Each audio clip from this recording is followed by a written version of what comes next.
Malam saat pengadilan di New York 1935 dari kisah nyata. Pada malam yang dingin di bulan Januari tahun 1935, suatu pengadilan dilaksanakan di kota New York City. Seorang wanita tua tampak lusuh diadili karena mencuri sepotong roti. Dia tampak sedih, dan kesedihan itu tersembunyi di balik rasa malunya. Wali kota New York City, Fiorello LaGuardia, kebetulan menjadi hakim malam itu. Hakim bertanya kepada wanita itu, "Apakah kamu mencuri sepotong roti?" Wanita itu menundukkan kepalanya dan berkata, "Benar Yang Mulia, saya memang mencuri roti." Hakim kemudian bertanya, "Apa motif Anda mencuri roti? Apakah Anda lapar?" Melihat hakim, wanita itu berkata, "Ya, saya lapar. Tetapi saya tidak mencuri roti untuk diri saya sendiri. Menantu laki-laki saya pergi meninggalkan keluarganya. Putri saya jatuh sakit, dan kedua anak mereka kelaparan, belum makan berhari-hari. Saya tidak tahan melihat mereka lapar. Mereka masih sangat belia." Pada saat dia selesai berbicara, seluruh ruang sidang menjadi senyap.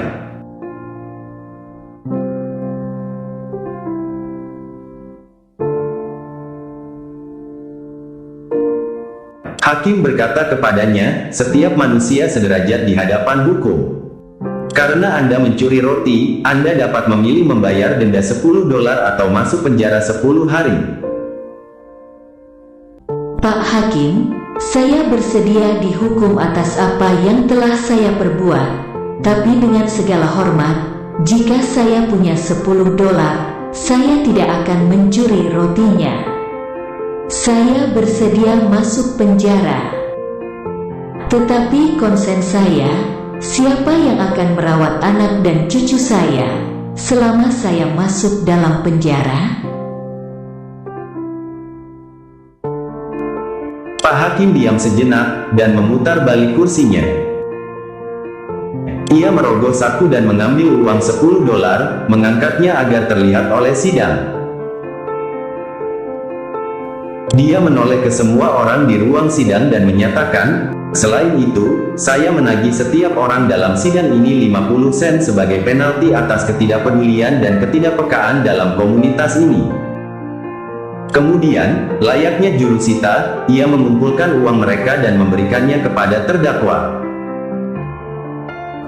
Masing-masing 50 sen datang dari pemilik toko kelontong tempat wanita itu mencuri roti, serta dari selusin terdakwa lain yang menunggu persidangan, dan beberapa petugas polisi.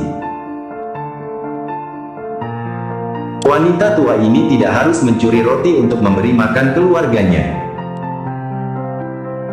Mereka semua merasa terhormat untuk menyumbang 50 sen, dan berdiri untuk menyambut hangat putusan tersebut. Besoknya, berita ini tayang di surat kabar New York City, yang melaporkan bahwa $47,50 telah diberikan kepada wanita miskin seorang terdakwa. Keputusan hakim telah menunjukkan bahwa betapa orang banyak telah terlibat dalam membantu penderitaan orang lain, dan bagaimana semua ikut bertanggung jawab terhadap suatu kejahatan. Pesan ini merasuk masuk ke seluruh penjuru kota. Sangat mudah bagi kita untuk menjaga keuntungan materi kita sendiri. Terserah kita untuk memastikan bahwa tidak ada orang, keluarga atau suatu komunitas yang luput dari perhatian.